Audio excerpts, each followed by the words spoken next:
Boa tarde a todos e a todas. É com muita honra e cumprindo seu papel de prestar serviços e informações de forma agregadora e inovadora ao setor saúde, que os sindicatos hospitais, clínicas, casas de saúde, laboratório de pesquisas e análises clínicas e demais estabelecimentos de saúde do Estado de Pernambuco realiza mais uma vez a sequência de sabatinas com os principais candidatos à Prefeitura do Recife. Com 35 anos de fundação, mais de 240 associados representam em torno de 20 mil unidades de saúde do Estado de Pernambuco e mais de 7 mil unidades de saúde aqui na cidade do Recife, sendo o segundo maior conglomerado no segmento da saúde. O Polo Médico é a maior fonte de arrecadação de ISS da cidade do Recife. Anualmente, o setor da saúde fatura mais de 8 bilhões de reais e gera mais de 110 mil empregos em Pernambuco e girando em torno de 60 mil empregos na capital aqui no Recife. Pela terceira vez consecutiva, o Sindosp decidiu fazer uma série de sabatinas com os candidatos à Prefeitura do Recife, cujos partidos têm representação no Congresso Nacional, a fim de conhecer suas propostas para a área de saúde. Em 2020, no auge da pandemia da Covid-19, os principais candidatos a prefeito participaram online. Já em 2022, na eleição para o governo do Estado, os candidatos participaram de forma presencial. Um sorteio com representantes das candidaturas foi feito e definiu a ordem das sabatinas. A primeira sabatinada foi Dani Portela ontem, dia 9. Nesta terça, dia 10, será a vez de Técio Teles.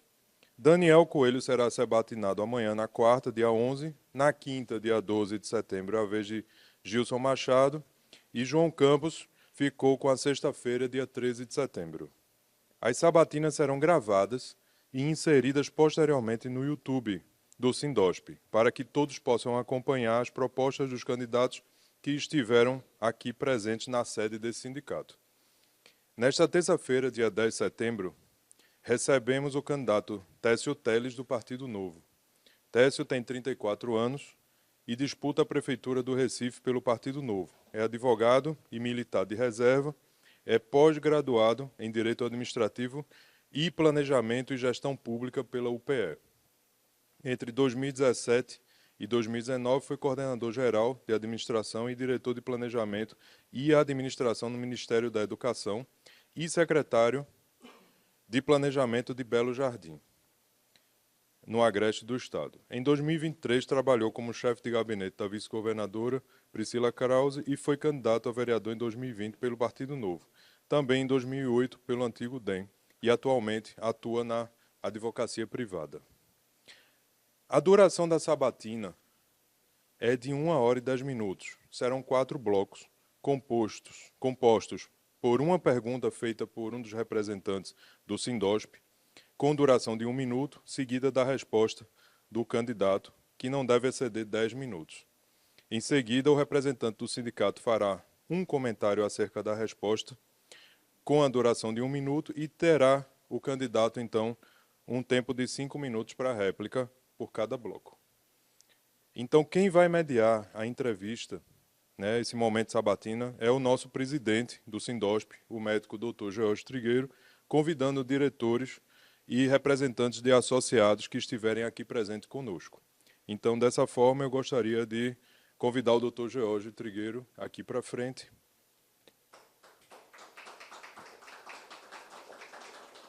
E convido também o candidato Técio Teles para iniciar a composição de mesa.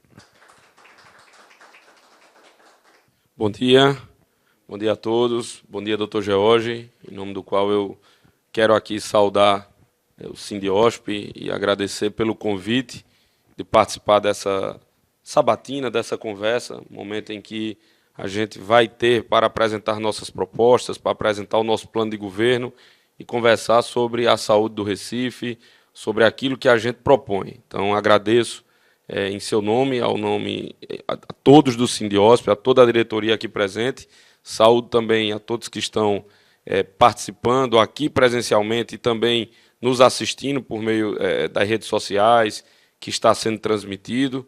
Agradeço aqui, saúdo nossa vice-prefeita Kelly, e dizer que é um prazer a gente poder conversar sobre a saúde nessa condição de candidato a prefeito, momento em que a gente apresenta aquilo que a gente pensa.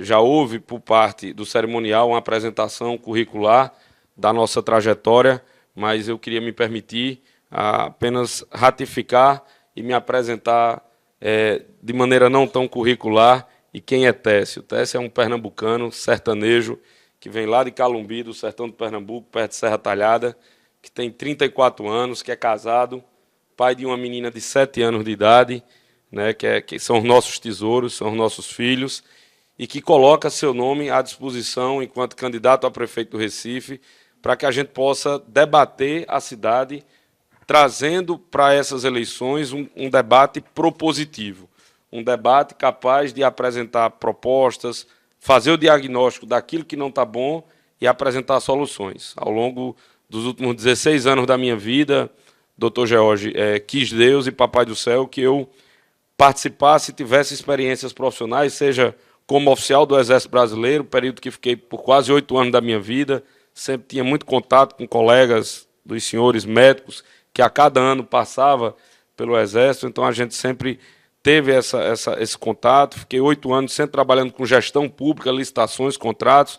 Ao sair, fui secretário de Planejamento e Orçamento do município de Belo Jardim, que é um município que tem o 16º PIB do estado de Pernambuco, sede da Bateria Moras, um município que é referência no Agreste de Pernambuco. Fui coordenador geral e diretor no Ministério da Educação na gestão de Mendonça Filho, em 2017 até 2019. Recentemente, o último cargo público que eu atuei foi de chefe de gabinete da vice-governadora. Aliado a isso, eu tenho uma atividade profissional no meu escritório enquanto advogado e outras experiências. E esse momento de vir para a política, de nada adianta a gente ter esse currículo, a gente ter tudo isso e a gente não botar à disposição das pessoas. Ninguém é candidato de si próprio, eu não sou candidato de eu mesmo. E muita gente dizia assim, Técio, mas qual é o objetivo da tua candidatura? Você tem um atual gestor que está muito bem posicionado, as pesquisas dizem isso. Eu quero afirmar que a gente vive num ambiente democrático e que a democracia pressupõe oposição. Então a gente precisa ter oposição, porque senão a gente acaba dando um cartão em branco e aí vira, de fato, uma capitania hereditária ou vira uma sequência do mais do mesmo e a gente não tem condições de apresentar o que não está bom. Entendendo esse cenário, já sendo filiado ao Partido Novo, minha candidatura se posiciona no campo da direita, uma direita liberal na economia, mas eu tenho sempre dito uma direita lúcida, capaz de conversar e de dialogar. Hoje, o que a gente percebe são 2 modelos muito comuns de pessoas que estão entrando na política. Ou o caba entra, ou a pessoa entra com excesso de ideologia para estar discutindo polarização, ou você é Lula, ou você é Bolsonaro, e aí a discussão se resume a isso, ou se entra, infelizmente, muita gente com fisiologismo, querendo entrar pensando em se beneficiar. E poucos são aqueles que estão entrando com interesse realmente de contribuir. Eu venho de uma geração que eu cresci dentro da minha casa, escutando boas e grandes referências aqui do estado de Pernambuco, como Marco Maciel, Roberto Magalhães, pessoas que tinham um lado na política, mas que nem por isso deixavam de dialogar, né? Eu, entrando agora na área da saúde, doutor George, quero dizer que conheço a saúde de perto e muito a saúde pública. Eu perdi meus pais muito jovem. Perdi minha mãe aqui no Procap, com 44 anos de idade. 3 meses depois eu perdi o meu pai no Otávio de Freitas. Eu lembro que eu ia visitar meu pai com minha irmã, não tinha nenhuma cadeira para a gente sentar, e fazia 3 meses apenas que eu tinha perdido a minha mãe. Isso para um garoto de 19, 20 anos, não era casado na época. Então, o meu contato com a saúde pública iniciou aí. Fora isso, eu não tinha plano de saúde, eu ia muito no IMIP. Quando eu era criança, eu era atendido muito no IMIP, né? Tinha um banquinho de madeira ali, quando a gente entrava logo do lado direito, não era aquele tamanho todo. Então, essas referências eu posso dizer que eu vivi dentro da minha casa. Hoje, a gente tem, de alguma forma, oportunidades de poder ter um plano de saúde e acabar tendo um acesso à saúde um pouco melhor, mas o que é uma minoria. A grande maioria das pessoas dependem da saúde pública, né? E como a nossa legislação prevê, o SUS ele divide de maneira tripartite, né? Dividindo a atenção básica, média e alta complexidade. E quando a gente traz de maneira objetiva para o debate municipal, o que a gente pode acompanhar em pesquisas que foram feitas é que a cidade do Recife ela não tem avançado como deveria na saúde pública municipal. A gente tem, na nossa capital, o segundo maior polo médico do Brasil. A gente tem uma referência de polo médico para o Brasil inteiro. Veja que o Recife é uma capital do Nordeste, de um estado pobre do Brasil, e a gente tem uma saúde melhor do que Brasília, que é a capital federal, do que Rio de Janeiro, que foi a capital do país, do que Belo Horizonte, que é a capital do segundo maior estado. Então, a gente consegue fugir do eixo do sul-sudeste e trazer para uma realidade do Nordeste, do Brasil, o segundo maior polo médico do país. E muito se dá pelo desenvolvimento da iniciativa privada. E hoje eu não me furto, em momento nenhum, de fazer esse comentário e de fazer o elogio. Por quê? A iniciativa privada tem sido colocada muitas vezes numa condição do mal. A esquerda rotula de que a iniciativa privada só quer ter lucro, só quer ganhar dinheiro. Mas a gente tem que entender que ela faz parte da solução e que gera emprego, que gera renda, que melhora a vida das pessoas. E se em algum momento algo precisa ser ajustado, é na hora de formular o contrato, a parceria público-privada, de formular o formato legal e financeiro, que isso tem que ser ajustado. E ter uma cobrança séria em cima dos resultados. E o resultado da saúde é melhorar a vida das pessoas. Eu tenho andado, doutor George, pelo Recife e tenho escutado, Noblar, muito o seguinte. Rapaz, eu tive a semana ali no Caiara. Olha, para eu marcar uma consulta, eu tenho que chegar de madrugada. Esse Conecta Recife, a gente sabe onde é o posto, mas não consegue agendar. Quando eu chego lá, eu não consigo imprimir o exame. Isso depois de 10, 15 dias que marca, aí o clínico atende, mas ele prescreve, mas o LACEN não dá conta de realizar os exames em tempo hábil. Quando o exame sai, 15, 20 dias depois, o cidadão vai buscar o exame. Quando ele pega o exame, muitas vezes não está tendo nem impressora para a pessoa imprimir o exame, o resultado e procurar um médico.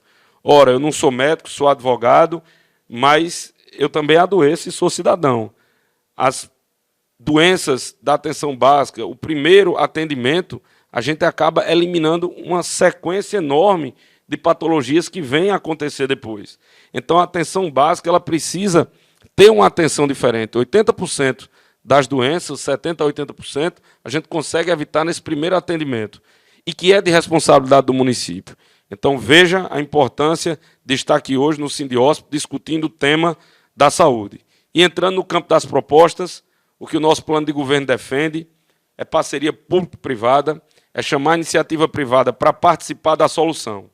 A gente tem hoje uma rede privada no Recife robusta, tanto de laboratórios quanto de grandes hospitais, e que, para além dos modelos que vêm sendo oferecidos de OS nos distritos sanitários, a gente tem como formular parceria público-privada, fazendo os ajustes necessários na tabela SUS, para que possa ser atrativo, mas, ao mesmo tempo, que tenha um ganho para a população. O que a gente não pode ter é vidas sendo perdidas por ineficiência de gestão ou por uma cultura política de não querer entender que, muitas vezes, o resultado se dá por fazer uma parceria.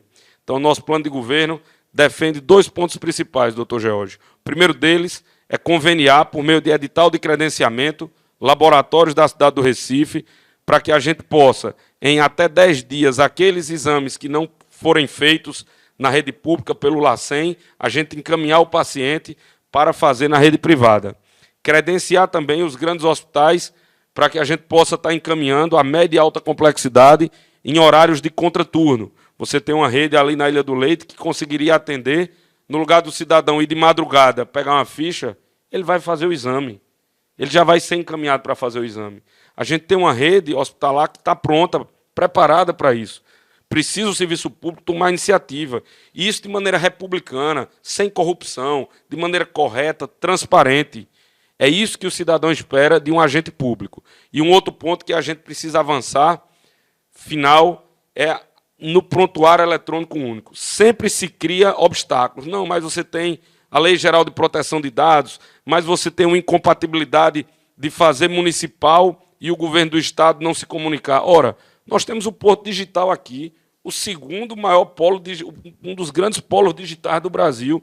Não é possível que no século XXI a gente não tenha condições de... O médico ele tem a prerrogativa de função, o sigilo médico, de você criar um sistema que ele vai botar o CRM dele e ele vai ter acesso. O médico ele atende tanto no posto de saúde quanto no grande hospital. Então, criar um sistema integrado e acabar com essa diferença política, seja no município, seja no governo do Estado, para que o médico possa fazer esse acompanhamento. Estou à disposição para as perguntas. Foi bom que o tempo ali, político gosta de falar na hora certa. E ele faz a zoadinha que é para a gente já segurar. Então, estou à disposição, doutor Jorge.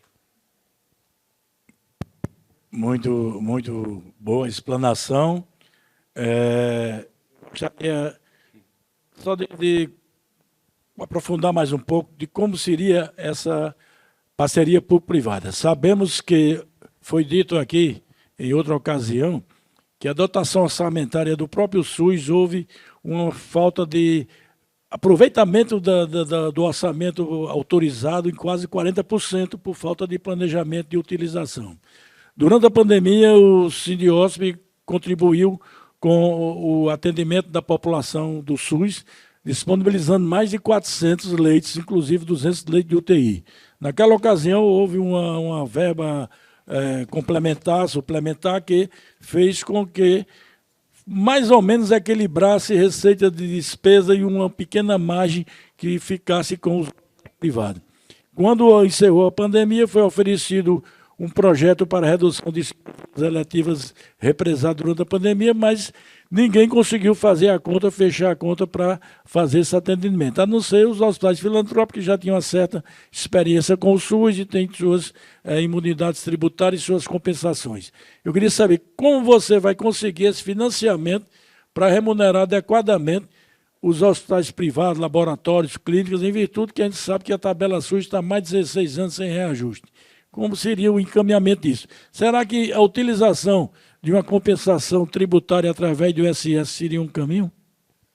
Doutor George, a Constituição Federal ela estabelece, pela Lei de Responsabilidade Fiscal, né, ela estabelece os percentuais mínimos exigidos que os municípios, os entes federados têm que aplicar. 25% na educação e 15% na saúde. O Recife hoje ele aplica 19,79% do seu orçamento, ou seja, 4% a mais do que o mínimo previsto. Quando a gente vai para capitais semelhantes como Fortaleza e Salvador, a gente tem, quando Fortaleza e João Pessoa, Fortaleza hoje aplica 27% do seu orçamento em saúde. João Pessoa aplica 26% e Natal 31%. Recife tem um orçamento de mais de 7 bilhões de reais, com arrecadação de ISS, onde a saúde, como foi dito aqui, tem a maior arrecadação de ISS do município do Recife é proveniente da saúde.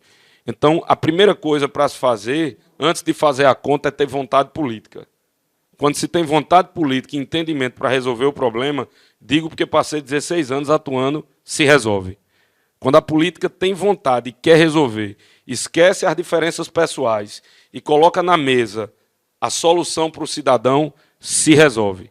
Isso é provado no mundo inteiro, quando a gente acompanha resultados de países desenvolvidos, que muitos deles saíram aí de situações piores que o Brasil e que hoje têm uma qualidade de vida melhor. E quando a gente faz isso, a gente arruma jeito, a gente arruma conta e se dá um formato. Mas, para além da vontade política, para não ficar uma resposta evasiva, é sim possível fazer uma sistemática de compensação na própria arrecadação do ISS da própria saúde. Veja, a gente não está falando que vai aumentar o percentual investido. Até porque, a partir do momento que a população adoece menos, você tem um custo menor. Então, aquela receita que vai ser compensada, você acaba tendo ela sendo recompensada duas vezes. Ela é recompensada porque você tem, primeiro, a qualidade de vida das pessoas, vidas são salvas. A saúde é o bem primário das pessoas. Não tem nada pior do que uma pessoa doente. Eu fiz cirurgia de rim 2 vezes, cálculo renal, né, com o doutor Roberto Coim, eu fiz 2 vezes com ele cirurgia, não tem nada pior do que quando a gente está doente. Então, além de você ter uma situação de enfermidade, você tem a baixa produtividade, a pessoa sai do emprego, você tem uma pessoa que também acaba não produzindo. Então, quando você resolve o problema da saúde pública, você resolve uma série de problemas. Você tem hoje o ensejo disso, depressão, uma série de situações que acometem as pessoas por conta disso. Então, Do ponto de vista objetivo, eu defendo que haja um formato de compensação por meio do ISS. A gente precisa fazer o desenho legal possível, se necessário, enviar o projeto de lei para a Câmara de Vereadores.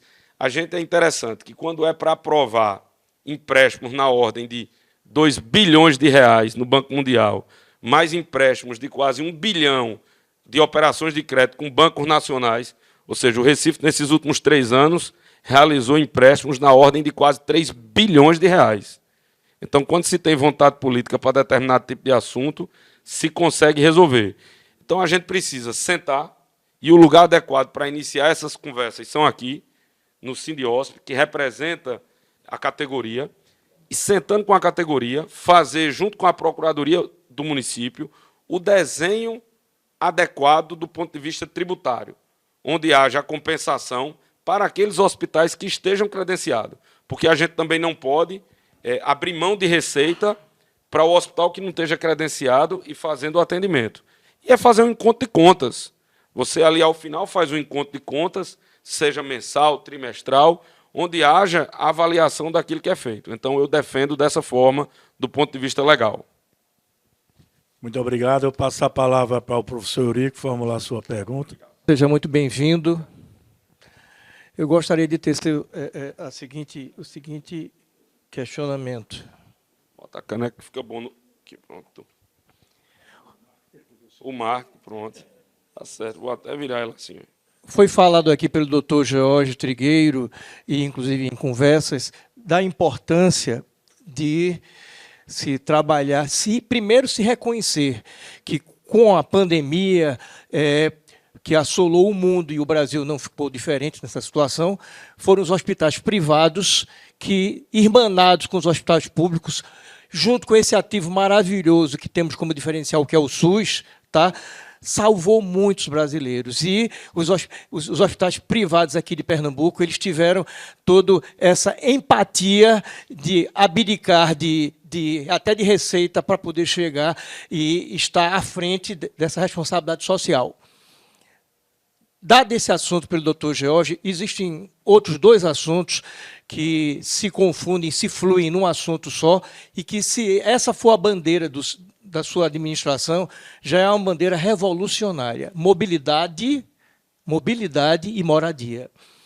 Foi falado, acho que em conversas aqui em cima com o doutor George, do modelo do projeto Retrofit, que é um projeto porque existe uma realidade na América do Sul, o Brasil se insere na América do Sul, e Recife é uma cidade, a capital de um estado do Brasil, que é o seguinte: as pessoas que têm o maior poder aquisitivo moram nos centros, nas cidades, e as pessoas que têm menor poder aquisitivo moram nas periferias e periferias distantes. Tá? Então, a gente tem só no Real Hospital Português mais de 6.000 pessoas trabalhando, só no Real Hospital Português. Imagine no polo médico como um todo, que ele se concentra num ambiente pequeno em termos de quilômetro geográfico. Nessa linha de raciocínio, aproveitar uma série de imóveis que estão sem uso e também a construção de outros no modelo de estúdio, pequenos, tá? Isso geraria o quê? Um benefício para essas pessoas, para o hospital, para essas pessoas que não precisavam se deslocar de tão distante, tá? E também trânsito, mobilidade urbana, e implementaria de uma forma mais forte o cluster econômico ali. Tá? O que é que você pensa em relação a isso, e você pretende colocar isso em prática? Noblar, excelente pergunta, e veja como a conversa ela se encaminha do ponto de vista produtivo. Nós estamos falando de saúde pública, a gente está falando de saúde privada, a gente está falando de parceria público-privada, e a gente chegou no tema mobilidade. E que mobilidade tem um impacto também nisso. Hoje nós estamos num município que fica no meio de 14 municípios da região metropolitana, né? Tem uma lei chamada Estatuto da Metrópole, de 2005, que tem um formato da criação, inclusive, das agências metropolitanas. Hoje, o cidadão ele não é mais um cidadão recifense, ele é um cidadão metropolitano. Então, você tem gente que trabalha no Português, gente que trabalha no IMIP, que mora em Araçoiaba, que mora em Abreu e Lima, que mora no Cabo de Santo Agostinho, e vice-versa. Gente que mora em Olinda e que tem que se deslocar até o Cabo, porque trabalha no Cabo, ali no hospital, perto da Caninha 51. Então, você tem, dentro da realidade da região metropolitana do Recife, uma dificuldade de mobilidade. Poucos investimentos em novas alternativas de mobilidade. Eu defendo, inclusive, no meu plano de governo, tive semana passada no Secov, conversando sobre habitação, e eu defendo que o centro da cidade do Recife é a grande solução para o Recife. Hoje a gente tem, quando a gente faz uma linha da Agamenon para dentro ali, no bairro de São José, Santo Antônio, na Cabugá, Cabanga, a gente tem hoje uma densidade populacional baixa, um bairro que tem uma infraestrutura já colocada e com a capacidade ali na Guararapes de você restabelecer vida no centro da cidade do Recife. Com isso, você tem segmentos que conseguem ser atendidos e a gente vai entrar, como é o caso da saúde, mas você tem outros segmentos, como é o caso do comércio, que hoje a Rua Nova, a Rua Imperatriz está acabada. Você anda ali no centro, no Trianon, parece que você está em Cuba dos anos 70, não é nem Cuba agora.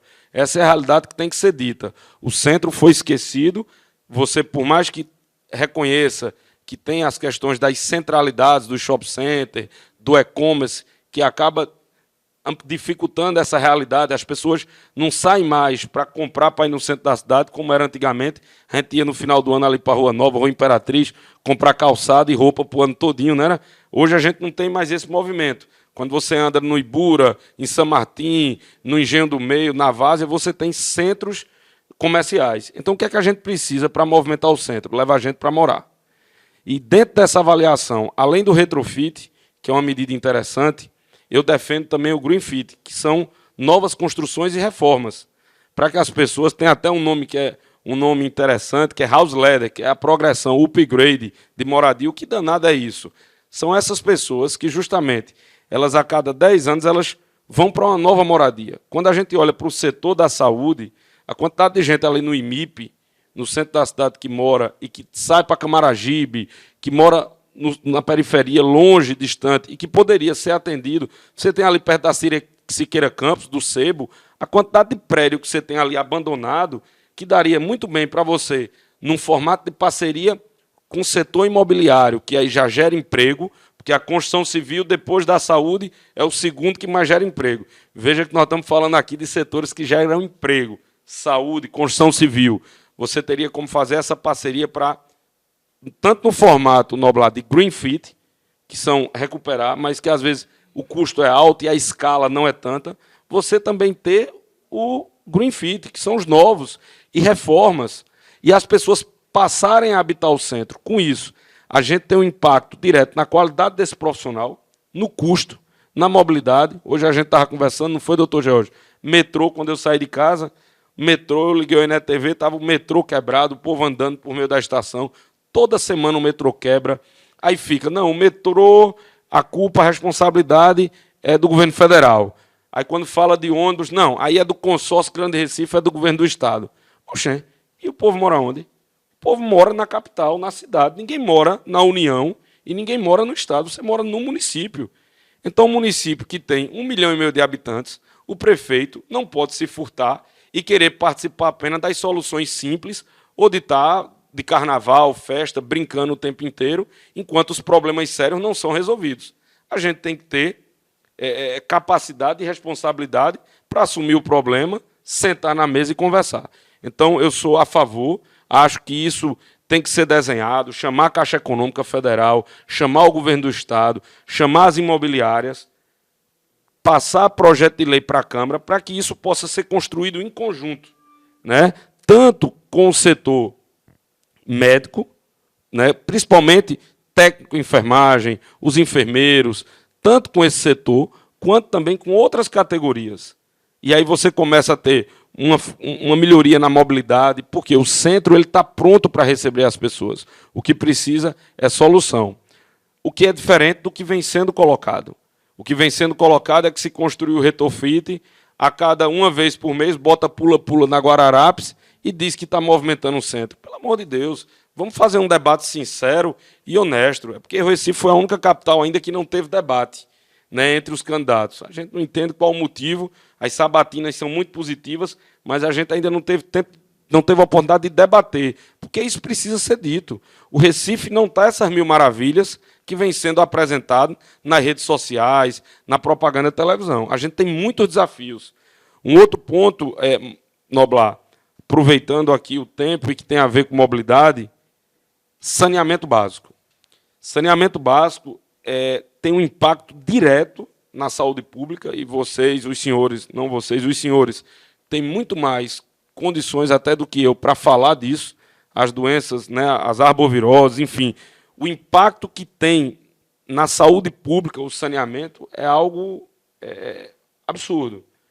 E hoje o Recife, a gente tem uma cidade secular, com quase 500 anos, e levamos 500 anos para ter coleta de esgoto em apenas 49% da nossa cidade, né? Então, a gente tem 500 anos para a gente ter coleta de esgoto em apenas 49% da nossa cidade. Eu fiz uma pergunta de, rapaz, será que nós vamos levar mais 500 para fazer isso avançar? E aí, quando a gente vem para a atual gestão, é importante a gente deixar claro que o atual gestor votou contra o marco do saneamento quando era deputado. Ele e quem o apoia é a ex-deputada Marília Reis, os dois foram contra o marco do saneamento. Votaram contra o desenvolvimento. Em favor de quê? A gente ter uma cidade hoje que, em pleno século XXI, fizeram uma reforma nos banheiros da Avenida Boa Viagem e aqueles banheiros não são interligados com a rede coletora de esgoto. Vem um caminhão de madrugada para tirar os resíduos. Ora, tudo que se faz é maquiagem, não é algo real. Então, eu defendo, Noblar, a mobilidade, você tocou num ponto, e que impacta também direto com a saúde pública, que hoje são os acidentes de moto. A gente tem um impacto muito grande do ponto de vista econômico do acidente de moto, porque você tira o profissional da sua atividade laborativa, e além de você tirar o profissional da atividade de trabalho, quando ele chega nos grandes hospitais, você tem que ter uma série de médicos para que seja feito o atendimento desde neuro, a clínico, uma série de métodos. Então, quando a gente ajusta a mobilidade, melhora o saneamento básico, tem um impacto direto na saúde. E aí o gestor, ele entende isso. Mas aí, doutor George, foi por isso que eu iniciei a minha resposta dizendo, tem que ter vontade política, tem que ter coragem, muitas vezes, para ir contra discursos ideológicos, porque hoje eu estive na FIEP, Noblar, e falei. Muita gente, eu tive algumas entrevistas dizendo, Técio, no seu plano de governo você fala muito em empreendedorismo, você fala muito nos empresários, parceria público-privada, você não fala no trabalhador. Ora, o empreendedor não é trabalhador, não. O empresário não é trabalhador, não. O trabalhador também, todos são trabalhadores. O que a gente tem que ter é coragem para encarar o desafio. Né? Eu venho de família humilde, doutor George. Meu pai foi uma pessoa que trabalhou até os 78 anos de idade. Eu sou filho do... Ele me teve com 60, ele trabalhou até 68 idades. Eu vi dentro da minha casa o valor do trabalho, de acordar cedo, de trabalhar. Então eu tenho um carinho enorme por isso. Mas eu também tenho um sentimento de que a gente precisa valorizar a geração de emprego. A gente não pode permitir que o Recife continue. Nos últimos 24 anos, nós somos a capital, a terceira capital do Brasil, com o maior número de pessoas desempregadas do Brasil. Nós estamos entre as 10 capitais mais violentas. Nós temos o segundo pior trânsito do mundo. Então, nós temos que aproveitar essas dificuldades e transformar isso em oportunidades. Então, espero que tenha respondido a pergunta do senhor. A gente, sim, tem no nosso plano de governo, entende que o retrofit, o greenfit é interessante, a gente precisa levar pessoas para morarem no centro, e eu acho que a pauta ela é muito bem-vinda, isso costurada com Caixa Econômica, com os hospitais, costurada com a rede imobiliária, a gente tem como construir grandes soluções para isso. Está satisfeito? Tem 1 minuto só. O candidato, ele tem... Os 10 minutos não era só meu, não. Não, você desculpa. Desculpa, viu, Noblar? Eu achei que era os 10 meus, e eu digo... Não, mas é isso mesmo, está dentro do tempo. O candidato... Tá certo. O candidato respondeu às minhas questões e até abordou outras coisas. A gente só pede o seguinte, candidato, aqui na frente das câmaras e para os seus eleitores, que se precisa tangibilizar essas ideias que foram colocadas aqui pelos sindicatos hospitais através de minha pessoa, do Dr. Jorge e dos demais que vão falar. Por quê? Porque nós já brigamos e já colocamos muita energia para essas ideias virarem concretas, e até agora as pessoas dizem que vão viabilizar e não viabilizam. Seria basicamente um compromisso com isso. Ok? Tem sempre, se quiser. Pode ter certeza que, da minha parte, o compromisso está, inclusive, no plano de governo. Foi isso que eu me pautei a vida inteira, esses 16 anos. Eu sempre tive esse mesmo posicionamento político. Eu preciso dar a oportunidade de chegar lá, ter o voto e assumir a Prefeitura do Recife, porque o compromisso, coragem e saber fazer, a gente tem. E aí, se o senhor quiser, os 5 minutos, né, eu lhe devolvo, faço a gentileza que eu acabei pegando os 5 minutos. Então, agradeço ao professor Noblar, passar a palavra para o doutor Anderson, que irá formular a sua pergunta. Só queria fazer por questão de justiça e ética, é que o Sindiosp foi convidado a participar do escritório lá do Recentro. A gente faz parte lá do escritório. O Sindiosp faz parte do Conselho Econômico de Desenvolvimento também da Prefeitura e também faz parte do Conselho Municipal de Saúde. Espero que, se o candidato for eleito, mantenha essas posições do Sindiosp como protagonista desses eventos. As soluções a gente vem tentando fazer, mas só por questão de justiça, nas nossas reivindicações passadas, nós fomos contemplados com essa posição dentro vamos dizer assim, da gestão, embora não tenhamos tido a reciprocidade até o momento em algumas ações. Doutor Anderson, por favor.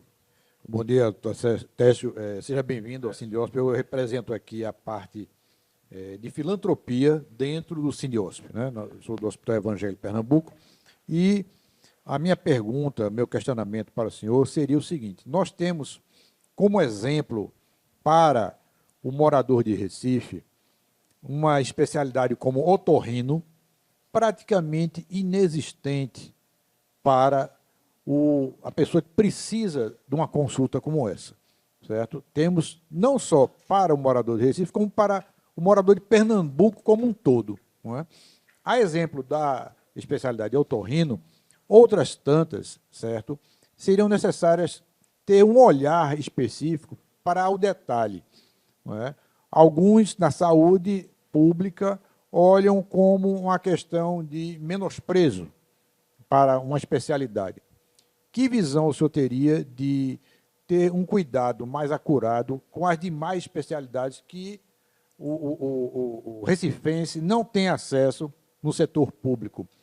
E também levando em consideração que o setor público faz parceria de complementação com a área privada filantrópica, não é? E a própria filantropia não sente o interesse em abrir, em ter essa especialidade de atendimento. Anderson Queiroz. Doutor Anderson, obrigado pela pergunta. Primeiro, eu queria parabenizar o Hospital Evangélico ali na torre, pertinho do Carrefour, fica escondidinho ali, lá perto da minha casa. Eu já levei um bocado de gente do interior ali, né? Pegava o povo no tipe, meu pai botava para eu pegar o povo no tipe, a gente tinha uma paratezinha daquela quadrada, aí eu tinha que acordar antes de, às vezes, ir para a escola, era para o Hospital Evangélico e para o Procap, que era o Dr. Enio Cantarelli. Então eu trazia muita gente do interior que vinha doente, meu pai dizia, pegue, leve, para ele fazer o exame. Então, o Hospital Evangélico, ali de manhã, sempre tem muita gente do interior, e o papel dos hospitais filantrópicos, ele tem um papel diferente, é um papel social e um olhar diferente sobre a vida das pessoas e de maneira muito humanística, né? E quer saber o que é uma dor, é ir ali para frente, e você às vezes está de carro e a pessoa vem tirar uma dúvida, eu moro ali pertinho, olha, meu filho, onde é que é o hospital? Você vê a simplicidade dessas pessoas. E a falta de especialidade, não só de otorrino, como de outras, como eu disse, são questões de decisão política, né? A gente vê um embate ideológico hoje muito grande, às vezes se querendo colocar até dentro das responsabilidades do SUS, muita coisa que a gente, do meu ponto de vista pessoal, e eu sou liberal na economia e conservador nos costumes, tem muita coisa que é colocada para que seja feito dentro de um debate ideológico. Tem muita prioridade que não é prioridade na saúde hoje em dia. Se perde muito tempo discutindo muita coisa que, infelizmente, são pautas que não resolvem a vida da população. Então, O que eu entendo, doutor Anderson, claro que precisa ser avaliado do ponto de vista de onde o dinheiro vai vir, porque muitas vezes a questão financeira ela aperta e a gente não pode ser leviano e dizer que se compromete a fazer tudo, porque tem que fazer conta e direcionar. Mas o que eu posso lhe dizer é que, quando a gente olha para o repasse que vem do governo federal de MAC, de média e alta complexidade, de atenção básica, quando a gente olha para os repasses que vêm do ponto de vista constitucional, para além do que é arrecadado de impostos, onde a gente tem uma cidade hoje que gastou quase 70 milhões de calçada na cidade do Recife, para trocar calçada que está boa por outra calçada. Acabaram ali com a Praça de Casa Forte, aqui na Agamenon agora estão acabando com tudo, a calçada está boa, de manhã, aí está um trator trocando por outra calçada, onde a gente tem esgoto a céu aberto e hospitais que não têm especialidade. Então, para mim, não tem um discurso de que não falta dinheiro. O que falta é prioridade. O que falta é gestão e compromisso de um grupo político que está aí há 24 anos acabando com o Recife, que é o PT e o PSB. A esquerda que acaba com o Recife, que acabaram com o Estado de Pernambuco sobre uma falsa argumentação de que está tudo muito bem. E coloca na propaganda que está bem sem estar bem. Então, o que eu acho que falta... eu não posso também deixar, enquanto candidato, de me posicionar naquilo que eu não acredito, é vontade política de querer fazer. Gastou-se mais de 250 milhões de publicidade nos últimos 4 anos, para se pintar o cabelo, ficar brincando na cidade do Recife, com a vida das pessoas. No carnaval, aí, um aumento de 167% de um ano para o outro. Se gastou quase 100 milhões no carnaval. Técio, cultura é importante demais. Carnaval, muito. Eu sou pernambucano. Para mim, São João e Carnaval são datas que a gente adora.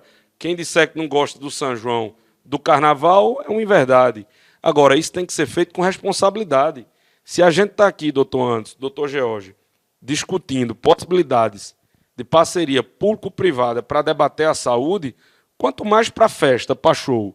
O que você tem de bebida, de rede aí, querendo participar e dar uma contrapartida, mas muitas vezes o que é gasto com festa e show, há um direcionamento político por trás para manter cabo eleitoral, tal. Então, onde é que eu quero chegar, doutor Anderson? De cara, o Recife tem 300 milhões no orçamento livre no ano que vem. Não vou gastar 200 milhões com publicidade, nem 70 milhões com calçada. Esse dinheiro vai ter um redirecionamento. E se entendido que esse redirecionamento pode atender especialidades que não estão sendo atendidas, existe, do ponto de vista discricionário, recurso que pode ser alocado na saúde. Como eu falei, Recife hoje aplica 19,79%, enquanto que outras capitais do Nordeste, como Natal, aplica 31%, Fortaleza aplica 27%. Margem para a gente complementar tem. O que precisa é ter vontade política.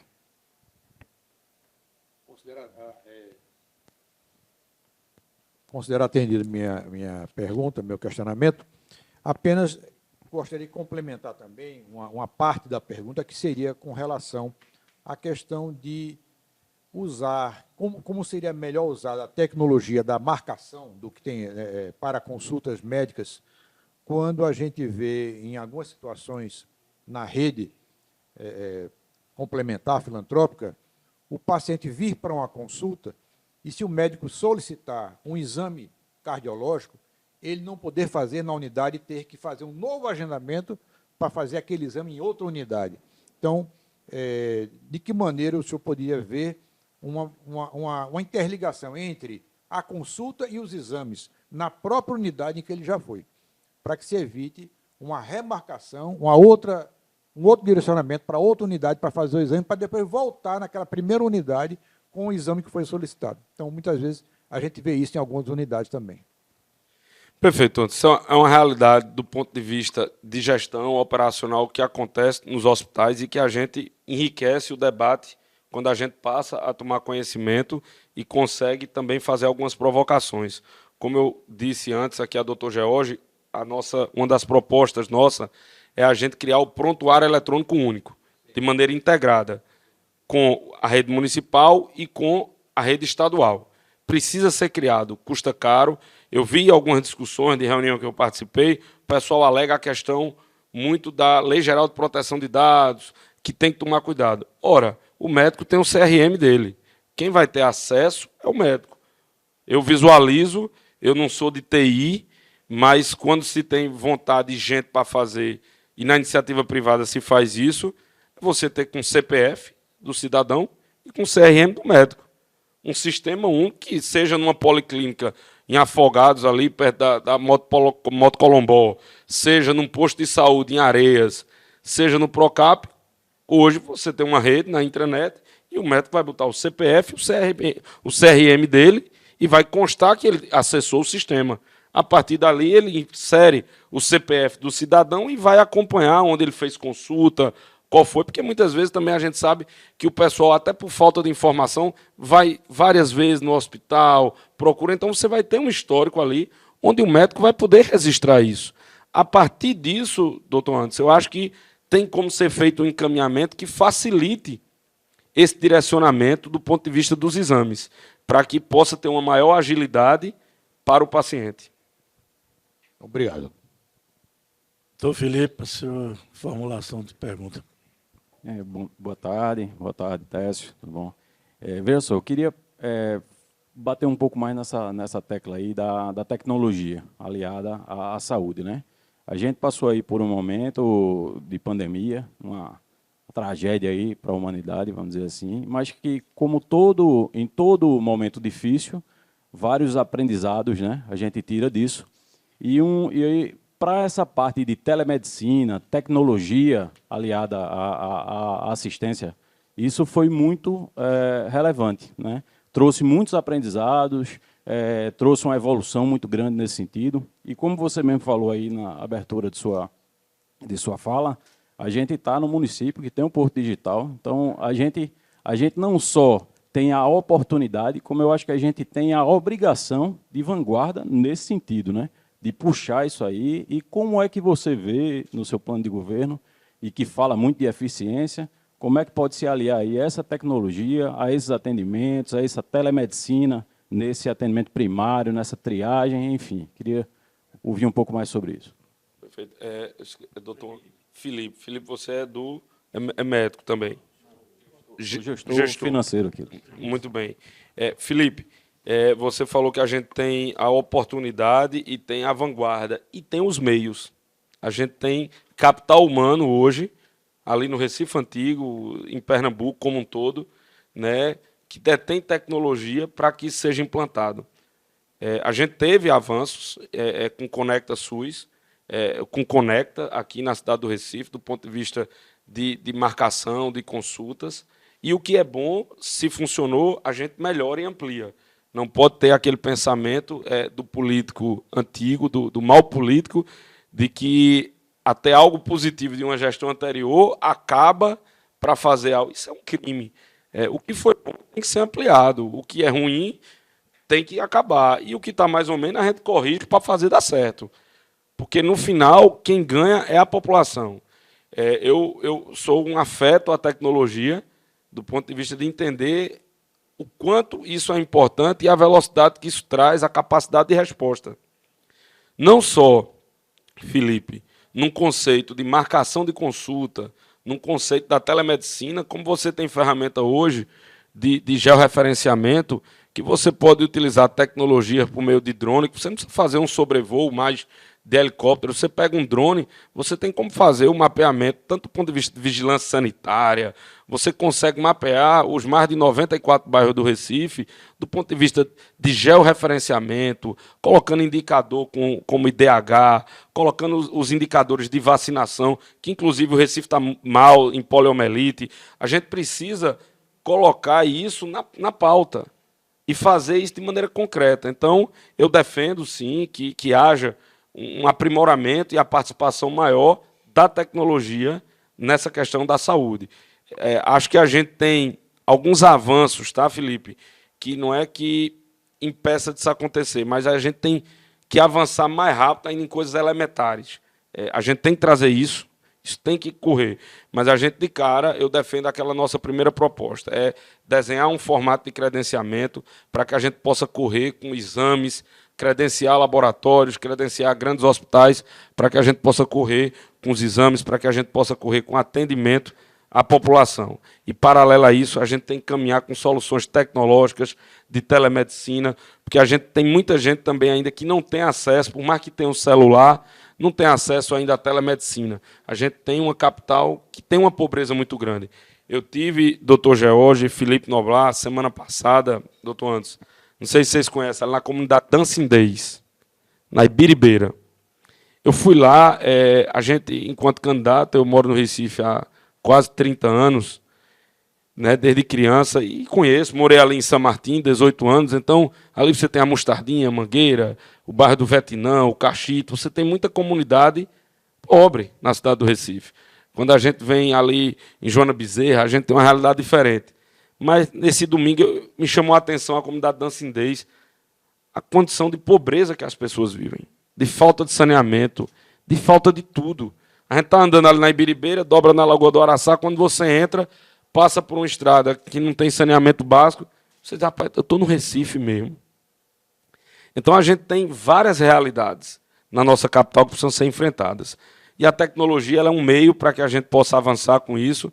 É uma pauta que a gente tem interesse de construir e avançar enquanto prefeito e de utilizar do que a gente tem aqui, que é nosso Porto Digital, de trazer isso para a solução do problema. Perfeito. Bom, eu ainda tenho tempo ali, 5 minutos, para completar 1h10. Além de agradecer e depois passar para considerações finais e alguns comentários, a gente também tem esse interesse aqui no Sindiócio de participar, de colaborar com a gestão pública, sabendo desses problemas. Criamos aqui o nosso modelo ESG, preocupado com o meio ambiental, social, governança. Temos interesse em participar. Eu queria só perguntar, aproveitar a oportunidade, aqui tem um tempo aí, ao candidato Técio, em relação a esse projeto de parceria público-privada das UPAs, UPinhas, adotando o sistema já implantado lá no estado que é governado pelo seu correligionário, Rubem Zema, do Novo, sobre o projeto de Bata Cinza e Bata Branca, como nós já conversamos. E se haveria, você também, que é originário da gestão pública da EBSE, que administra os hospitais universitários, haveria possibilidade dos grandes hospitais que já foram federais e hoje são hospitais estaduais, como o Barão Lucena, o Agamenon, o Getúlio Vargas, ter um projeto de municipalização e talvez adotando esse modelo de parceria privada também na Bata Cinza e Bata Branca. Com relação, doutor George, ao formato, eu sou afeto e de acordo e apoio. Acho que você simplifica muito. Eu trabalhei 8 anos no setor de licitações, não tem nada pior do que a burocracia do serviço público. Quebra um ar-condicionado, a gente tem que fazer o termo de referência, 3 cotações, mandar para a CPL, a comissão de licitação aprova, manda para a procuradoria, parecer do procurador, pronto. A pessoa já pegou bactéria na UTI porque o ar-condicionado não funciona, já deu tudo errado. Então, o excesso de burocracia, falta uma luva, aí tem que fazer uma dispensa de licitação, pior. 2, 3 anos depois, o gestor está respondendo um processo administrativo, aí vai no CREMEP pedir apoio, muitos deles, às vezes, colegas dos senhores. Eu tenho amigos que muitas vezes assumiram hospitais públicos como diretor, assumiu no afã de querer ajudar o hospital, ajudar a população. 2, 3 anos depois, o cara está cheio de processo, ligando para mim, Técio, você que é advogado, me ajuda, fui no CREMEP, eu não sabia nem o que eu estava assinando, é dispensa de licitação, é uma série de problemas administrativos. E aí, isso implica, doutor Noblar, muitas vezes, Anderson, Felipe, em você ter o médico, que é um profissional que tem uma capacidade de atuar do ponto de vista médico, deixando de ser médico e passando a ser gestor de problema. E não é nem gestor de solução. Além de ter que estar colocando, botando em dia a escala dos médicos, organizando a escala dos hospitais, é atrás de repasse. Tem médico que, às vezes, ele veste tanta camisa que é atrás de emenda no Congresso, pedindo emenda a deputado, porque pegou um carinho grande pelo hospital. Então, a gente tem uma série de dificuldade administrativa que precisa ser solucionada. E quando a gente traz para um modelo de que a Bata Cinza e a Bata Branca, quem é da área de saúde vai cuidar da saúde, e quem é da área administrativa vai cuidar da área administrativa, você simplifica e dá eficiência à gestão. Então, como o senhor bem disse, em Minas Gerais isso vem rodado bem. O governador de Minas foi reeleito em primeiro turno, é um dos governadores mais bem avaliados do Brasil. né, pegou um Estado quebrado, com folha de pagamento atrasada, e de maneira eficiente, Minas hoje Felipe, você que é do administrativo, Minas hoje é o estado que proporcionalmente mais atraiu investimento privado do Brasil. Ou seja, em termos de volume, é São Paulo, por uma questão do porte de São Paulo. Mas, proporcionalmente, Minas está se encaminhando para passar o Rio de Janeiro enquanto segunda economia do país. Fruto de uma gestão eficiente, você tem quase 8 anos de gestão, você não tem um escândalo de corrupção, reduziu de 30 secretarias para 12 secretarias, né, e criou um ambiente favorável. E prova disso é que foi reeleito em primeiro turno. Então, eu defendo esse formato, doutor George, eu acho que esse formato ele funciona. Quanto à questão de municipalização dos hospitais, isso é algo que precisa ser discutido, né? A gente tem uma rede hospitalar que pertence ao governo do Estado, aqui, seja com Otávio de Freitas, Agamenon Magalhães, Getúlio Vargas, né? A gente tem o Barão de Lucena, a gente tem os hospitais do governo do Estado, que são de responsabilidade do governo do Estado, e que esse projeto de municipalização precisa ser discutido.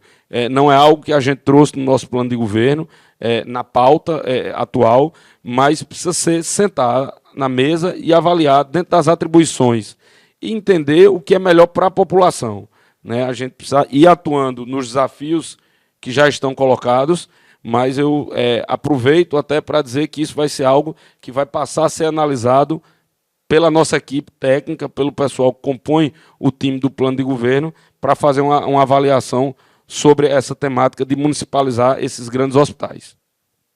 Bom, agradecendo ao candidato Técio, eu concluindo, só para dar mais o tempo, só das considerações finais e passar depois para Iberê, que é o nosso chefe executivo, tem colaborado aí como mestre de cerimônias.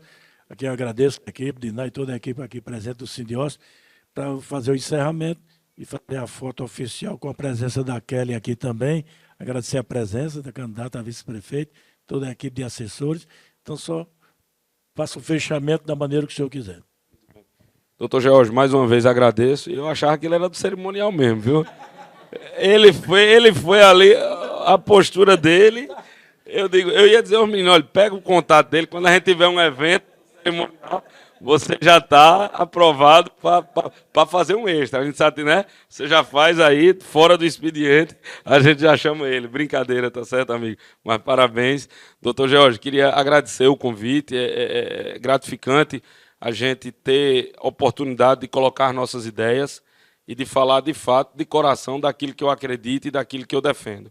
Né? O que a gente defende é participar desse processo democrático, como eu venho dito, de maneira lúcida, apresentando as propostas, apresentando aquilo que a gente acredita. Eu entendo que na democracia a gente precisa participar, né? Time que não joga não tem torcida, então, independente de pesquisa eleitoral, a nossa candidatura é uma candidatura que tem firmeza naquilo que apresenta. A gente tem hoje uma chapa de vereadores completa, tem colegas dos senhores médicos, doutor Eduardo Miranda, que aproveito, estou na casa dele, vou mandar um abraço, doutor Eduardo Miranda, que é cirurgião, oncologista, é candidato nosso também. A gente tem vereador de mandato, Felipe Alecrim.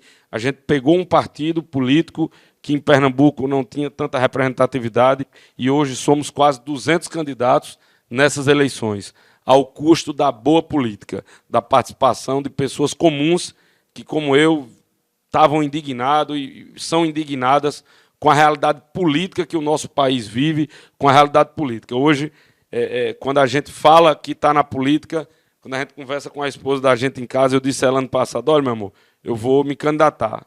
A primeira coisa que ela disse assim, você está doido, rapaz? Você vai entrar na política só tem gente corrupta, só tem ladrão. É isso que a gente escuta diariamente.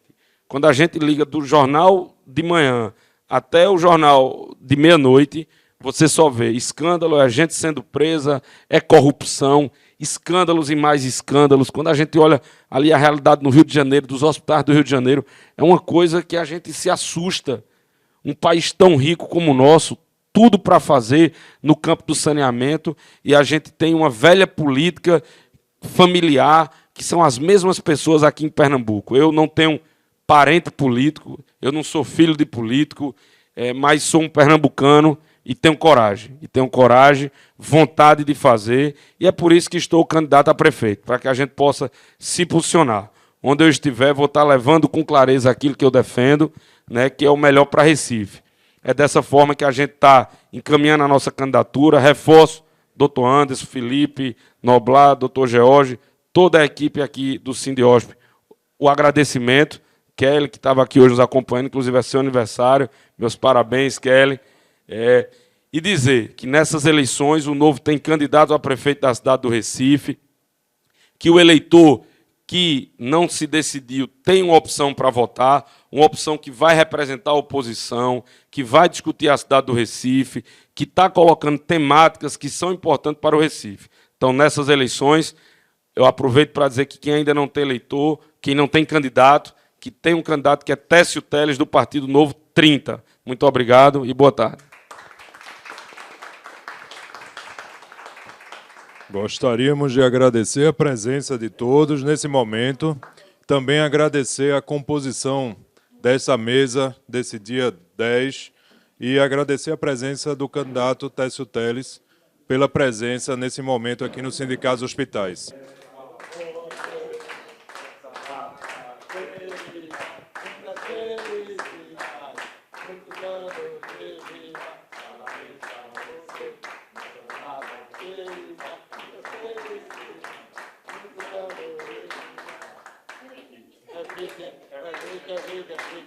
É